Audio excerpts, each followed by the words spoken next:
Hello, and welcome to Breast Cancer Conversations, a podcast brought to you by survivingbreastcancer.org. I am Laura Carfing, breast cancer survivor and founder of survivingbreastcancer.org, a nonprofit organization providing community, education, and resources to empower those diagnosed with breast cancer and their caregivers from day one and beyond. Hello, my friends, wherever in the world you are. Thank you so much for tuning in today. So good morning, good afternoon, good evening to you. If you suffer from insomnia and you're listening to this tonight, I see you, I'm with you. It is just another beautiful day to bring on an amazing guest, Carol Ann, who is joining us from the UK.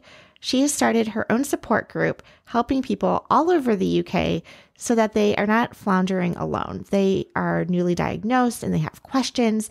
And why not look to those of us who've kind of been through a lot of these experiences? And by sharing our own experiences with breast cancer, we are paving the way in helping support those who come behind us. Carol Ann speaks to us today not only about her diagnosis with triple-negative breast cancer, but also her discovery of her genetic mutation of PALB2. So we're going to dive into today's series and get started. But before we do that, let me just give some quick shout outs to some resources. In the event that you do not receive our weekly Monday newsletter, please head over to survivingbreastcancer.org to subscribe. We have all of our weekly events at survivingbreastcancer.org/events, where you can join our Thursday Night Thrivers group, our Movement Monday classes. We offer Zumba, breathwork, meditation, expressive writing classes, art therapy classes. We have support groups specifically for those living with metastatic disease, as well as inflammatory breast cancer. Gosh, it's all right there for you. So head on over to survivingbreastcancer.org/events. Additionally, if you're already not following us on social media, you need to. That's where we post a lot of daily and weekly updates on what's going on in our community. So follow us on Instagram. Our handle is survivingbreastcancer.org, all one word. And you can follow us on Twitter at SBC_ORG. So now that we're all friends here on the podcast and on social media, let's get started. Welcome to today's conversation. My name's Carol Ann, and I had triple-negative breast cancer in 2015. I was 51 at the time. And from there, I felt that the support wasn't out there for ladies in the UK very much. It was very USA-based, which is fine, but our treatment is slightly different, in so much as you have access to so many different things, and we get virtually told what we're having and what we're doing. There's not much leeway because obviously all our treatment is free. I set up a support group, Triple Negative Warriors UK, that has gone from strength to strength. We started out with 30 ladies in the group. We now have well over 1,000, with at least that many having left, which is always a good thing. I love it when they leave. It means that they're now equipped with the tools to go out and live their life. So really taking your own personal experience and seeing a gap in service and support and going out and creating it. I love that. That's so empowering. Where in the UK are you based? Ireland, Scotland, Wales, and obviously England. I personally am based East London, Essex borders. We have a lot of Welsh ladies in the group. When you're first diagnosed, it's almost like becoming a first-time parent. You get given lots of advice. There's so many methods, plenty of people telling you what you should and shouldn't be doing. And you get a little bit bogged down with it. But I just want to make sure that everyone realises it's okay not to know everything. It's a really steep learning curve. And everybody's still learning. There's always new trials, new treatments coming out. So there's not one person out there that knows it all. And I think when you're first diagnosed, you get in such a panic. It's a whole new experience. You're learning a whole new language, and you flounder. And that's where I want to come in. I want to help those ladies that are floundering, who need the love and who need the support. So tell me about some of the resources that your support group does offer. We do meet up in different areas, like all the Welsh ladies meet up, all the London ladies have met up, and the Essex ladies have met up. But once a year we do a big meet up, a place, an all-inclusive resort here in England, and anybody's welcome. And it just makes such a difference being able to meet up face to face. It does. Yeah. You make lifelong friends. You really do. Yeah, I found that as well. It's like immediately like you have this bond because you've been diagnosed with something that's, traumatic, life-threatening. You have to navigate it. So, I feel like I have similar, like thousands of my breast cancer friends out there who are all my BFFs and just get it. And so if I'm having a hot flash, even during this podcast recording, like I know you'll understand because hot flashes are one of the side effects that we go through or anything like that. I remember going out to dinner with a couple of ladies when we were meeting for the first time. And it was just so amazing to bounce back from chemotherapy conversations to injections to all of the terrible side effects to, oh, by the way, like, how are your boys doing? Are they off to college right now? Or what are you doing for holiday? Oh, and by the way, yeah, I have like really bad, like, GI issues, and just bouncing back and forth between these conversations, which are so interesting because when I'm talking with my non-breast cancer friends, so to speak, they're curious. They want to know about my treatment. They want to know what I'm going through and how my health is. But then I feel like that almost brings the conversation as a downer. And they don't always want to hear it. They sometimes pose the question because it's felt like they should. Mm-hmm. But then you can see it glaze over their eyes after a while. So, yeah. And you did touch on something there about your hot flushes and such like. Is that down to the medication you have? Great question. Exactly. So unlike triple negative, I'm triple positive. And so I'm on hormonal therapies that throw me into menopause immediately. And so I just have all of the side effects of menopause with, weight gain, lower metabolism, hot flashes, moodiness, you name it. Yeah, because that's where triple negative differs. TN it isn't predictable and it has no rhyme or reason to it. Not even an expert oncologist can forecast the outcome for any lady. We've had ladies who have been diagnosed at stage 1 and they later go on and lose their life, and ladies who are stage 3 and are still here with us many years on. It isn't likely to respond to hormonal therapies, and it isn't a singular disease. It's an umbrella term, really. It basically means we just have no idea what it is at the moment or what's feeding it or how to treat it. Can you tell me a little bit about how you found out you were diagnosed with breast cancer? You said you were 51 years old at the time. Yeah, I was in bed reading one night and my hair flopped down on me and was signalling me. So I went to brush my hair away and I found this enormous lump and I thought, oh, what was that? And it really, really hurt, which totally contradicts everything that I was brought up to know. I was always told that breast cancer doesn't hurt and it's a pea-sized lump, and this wasn't. It was huge and it really hurt. So I did go to the doctors, which was rather unusual for me, and even he felt it and said, no, it's not cancer, just put your mind at rest. It's not cancer because it moves. However, I will send you for your mammograms because in the UK, mammograms start at age 50. So it was from there that I discovered it. I went to see the consultant and he said, I think we need to get you a mammogram. So I had my mammogram. She said straight away, I think we need to get you an ultrasound. So I went and sat in the ultrasound room and everybody was in and out within 10 minutes. Then it was my turn. And I was in there for about 3/4 of an hour. And that's when I realised myself that it was breast cancer. And then he turned around and he said, I think we need to get you a biopsy. So I had that done.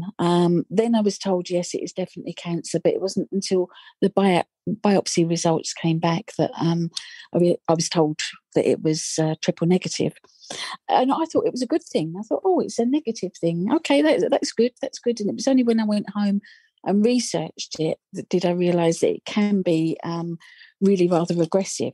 I went and I shaved cut my hair off and then shaved it ready for the little princess trust, started making my funeral plans in my head, and yet here I am. So it's not all sort of doom and gloom. There's lots and lots and lots of hope on the horizon. So I do want to say that. Do you know what stage you were when you were diagnosed?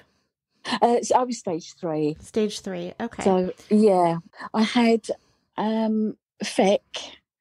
I can't remember the terms of them now, what their real names are, but FEC. And then I had 23 sessions of radiotherapy, I think it was, which was a bit of a killer, the radiotherapy. People say it's fine compared to the chemo.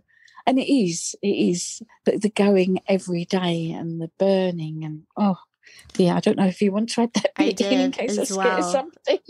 Yes. So even though I'm not triple negative, I ended up having the chemotherapy first before surgery as well, which I know is typically a common practice. Is that what you had also? You had chemo first before surgery? No, I had the lumpectomy first. Oh, okay.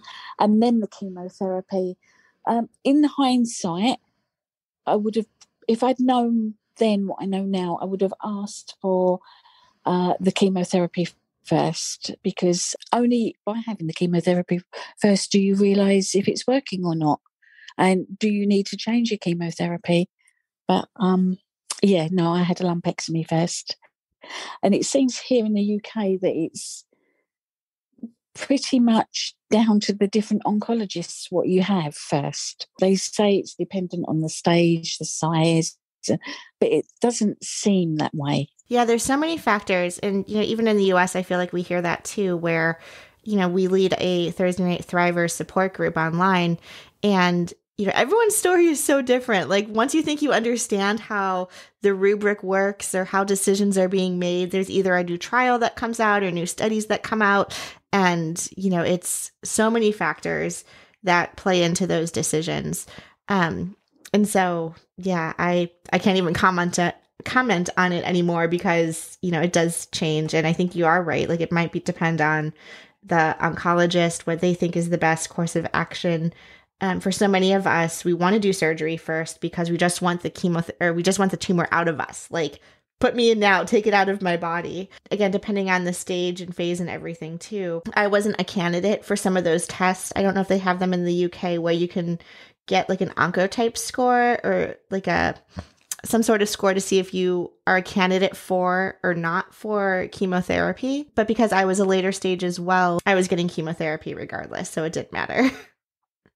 Yeah, I think that happens with triple negative, that you do have chemotherapy regardless of the stage. Although just recently I have noticed a slight trend in that not happening. But when I was diagnosed, as soon as they learnt you was triple negative, it was chemotherapy. Mm-hmm.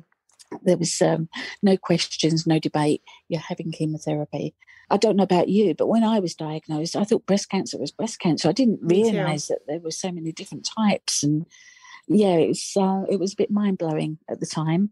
I just thought, that's it, breast cancer. Mm-hmm. So how are you doing now? I was under my oncologist for 5 years, and now I've been sort of let loose. Although I do have the option of phoning them up any time, especially seeing, and you probably won't want to talk about this, but I underwent genetic testing about 2 years after my diagnosis, and I found out I had PALB2, which is partner and localizer of BRCA2. I now have a yearly mammogram and a yearly ultrasound, and they're sort of spread 6 months apart. So although I've been discharged from the oncologist, I'm still under the umbrella, which is very comforting. It is. Very comforting. Absolutely. Indeed. That's where a lot of ladies flounder when they're discharged. Mm-hmm. And some is discharged so early that it's like you're just set loose on a boat in wild seas, and you just don't know what to do and where to turn. So I'm very lucky that I'm still under the umbrella. Mm-hmm. Yeah, I feel the same way. I mean, that's similar also in the US. After so many years, they kind of like push you off a cliff, so to speak. It's like, all right, you're good. Call me if you have any problems.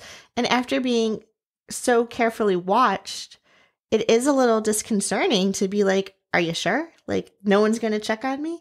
So, I absolutely understand that feeling. And I think that's part of the support both of our organizations want to provide, right? What you're doing with the Facebook group and what we're doing at Surviving Breast Cancer is really being that like passing of the torch, like when they leave their oncology department, that there is this community of people that can help support them, not necessarily with medical advice, but at least with comfort and support and empowerment, if someone feels that something is wrong and, they're not sure if they should call their doctors or not. Yeah, in our group, we are very much, you advocate for yourself because nobody else will. Exactly. If you've got an issue and you feel it needs to be addressed, your body better than anybody else, and you push and you push and you push until somebody takes you seriously. Without an army of women behind them, a lot of ladies wouldn't push. I'm a big fan of like making these vision boards, and I have like different mantras and everything up on my board. And one of them is like, it says, you only have one body to live in, so you better love it. Our body is just our vessel. Yes, we need to look after it, but we mustn't worry about our lumps and our bumps and our scars. If we've got misshapen breasts, that's all part of our story, and that's what's made us who we are today. How was the conversation with your daughter when you let her know that you had breast cancer and went through the genetic testing? Well, I've got 4 children. When I first told them, I told them all together. And their reactions were all very, very different. My eldest daughter. Can I ask how old they were at the time? Now I've got to work that out. So roughly, approximately. Three of them were in their 30s. Okay. And one was about 14. Okay. Yeah, I had a big age gap, obviously. No problem. And their reactions were totally different. And I think I cried the most telling them. And then obviously with the PALB2 diagnosis, it was a very difficult conversation because you had the guilt. Have I passed this on to my children? And I cried. I cried so much when my eldest son is fine. My eldest daughter and my youngest son have got the gene, and my youngest daughter has chosen not to have the test at the moment. But the guilt was immense. Even though logically, you shouldn't feel guilty. You didn't do it to them on purpose. Exactly. But the guilt, that was hard.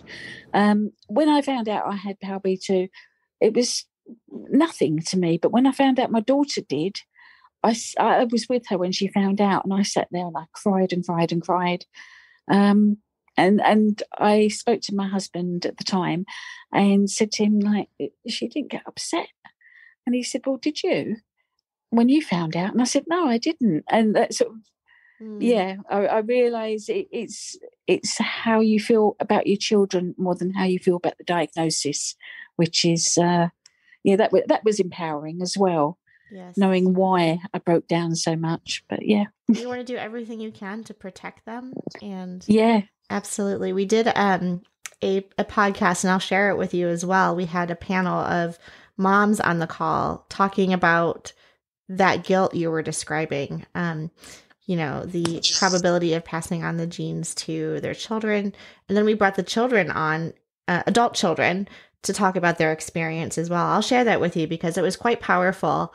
And, I think there's, that motherly love where you want to do everything in your power to protect your offspring. Yeah. And to your point, definitely. There's no fault, and when I speak with genetic counselors as well, they remind me, like, Laura, everyone has, the PALB2 gene. Everyone has the BRCA gene, so it's not that all of a sudden we are rogue and have something. It's just that ours are a little bit different. And, there's things that we can do preventatively, like you were mentioning, with the high-risk screenings and going every 6 months to really prevent and have early detection as necessary. So, I think there's a lot of positive outcomes that come from this knowledge. Yeah, yeah. Because it came as quite a shock to me having discovered it, because I never knew my paternal father. Well, of course he was my father if he was paternal, but I never knew him. And he was dead by the time I'd realised any of this, so I can't even go to him and ask questions. And most of his family have long gone as well. So it came as quite a shock to me, really. And then obviously, as we said, to know that you might pass that on to your children, it's just not good. It's hard. And, I think you bring up a really good point, too, of like knowing your family history, knowing your relatives, being able to have these conversations with them. My dad is one of like 4 boys. And when I, again, talking to the geneticist, it was like, oh, there's no family history on the dad's side or anything like that. And they're like, well, they actually don't have any daughters. Like, I actually don't know if there would have been a genetic mutation because of just the makeup of the males on that side of the family, right? So I think there's, again, a lot of factors that play into whether or not there's a family history that can be traced. Because if there's no daughters, like, you might not know, it might skip generations, etc. Yeah, and I did have to really push for my genetic testing. And eventually they did test me for BRCA, and obviously I was negative for that. But my geneticist, Dr. Lucy Side, she just kept looking at me and saying, you've not got BRCA, but why don't I want to discharge you? And I was just sat there shrugging, and I don't know. And she said, look, here's my email address. If you ever need anything, get in touch. Well, it was about a year later, I read about PALB2. So I did contact her and said, I've just read about PALB2 and I'm wondering if I can be tested for that. And it was so coincidental. She replied more or less straight away, and she said, I've just come out of a meeting where we have just decided to test for that. Wow. And she said, yes, of course I can. And then I completely forgot about it. And it was about 3 months later, she rang me and said, can you come in? I've got your PALB2 results back. And it was like, oh, okay, yeah. And that's how I discovered. And if I hadn't read about the article, I may never have known. So, yeah, it was very coincidental, and it was meant to be, I think. Exactly. And how are your kids doing now? How's your daughter? My daughter was, she had got 2 children at the time, and they asked her if she wanted any more. And she was undecided then, but they said, you can have egg selection where you choose the eggs that haven't got the gene mutation. But she decided not to go for that. So that's interesting that, women now have the option of that egg selection to decide whether or not they can find the eggs that have the mutation or not. So that raises a whole bunch of questions, and I would say even ethical discussion around that. And the thought that if people did that we could get rid of all these mutations over time. Living in a world where we can find the cure for not just breast cancer, but all cancers, and rid ourselves of these genetic mutations that cause these hideous diseases. I'm all for that. Carol-Ann, it was such a pleasure having you on today's podcast. Thank you so much for sharing your story and the amazing support and resources you provide in the UK for these amazing women who are, to use your words, floundering. They are recently diagnosed and looking for support, and other women who just get it. So thank you again for being on today's podcast, letting us know about your personal story, talking about TNBC as well as the PALB mutation. And until next time, keep on thriving. And thank you very much for having me. And thank you all for listening and tuning in week after week here on Breast Cancer Conversations. Please be mindful that all of our content and information is for educational purposes only and is never a substitute for medical advice. If you want to hang out, again, please check out survivingbreastcancer.org/events, where you can RSVP to our Thursday Night Thrivers weekly meetup, our Movement Monday classes, workshops, seminars, and so much more. We can also continue the dialogue online via social media. Our Instagram handle is survivingbreastcancer.org, all one word, and you can follow us on Twitter at SBC_ORG. Until next time, keep on thriving.